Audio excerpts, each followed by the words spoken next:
ভাই ঘাসের নাম হলো ইপিআর ঘাস। এটা বিদেশি ঘাস। আমি বহুদিন আগে নিয়ে এসেছি ঘাসটা। আমি আজ 2 বছর ধরে আবাদ করে পেয়েছি। এই ঘাসটা ভাই খুব ভালো ঘাস। একবার গাড়লে আরো 7-8 বছর গাড়া লাগে না।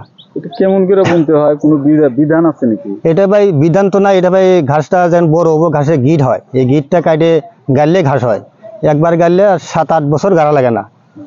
এই ঘাসটা খাইলে তো ভাই গরু উন্নতি হয়, গরু স্বাস্থ্য ভালো হয়, গাভীর হয়, গরু চেহারাতে ভালো হয়।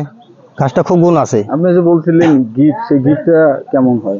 এই গিটটা ভাই এরম, এই গিটটা কাটি পরে গিটটা গাড়লে তখন একবার গাড়লে 7-8 বছর আর এটা গাড়া লাগবো না, 7-8 বছর গাড়া লাগবো না একবার গাড়লে তো।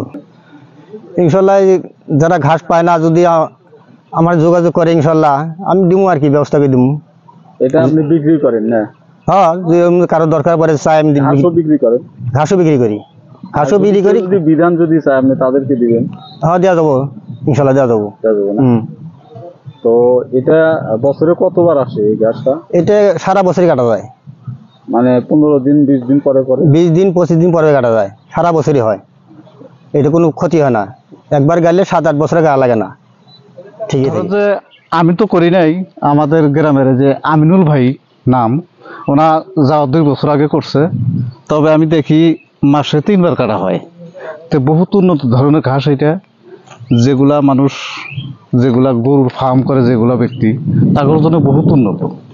কারণ গাকে যেতে শুরু করে গরুর শরীর সংসার খুব ভালো, কাটে বিক্রি করে বা এনারা খিলায়, এটা আমি জানি। কিন্তু আমি নিজে ব্যবহার করিনি, কিন্তু রাস্তার কাছেই আমি সবসময় যাতায়াত করি, দেখি, একদম জিজ্ঞেস করি যে কিরকম উন্নত মানের।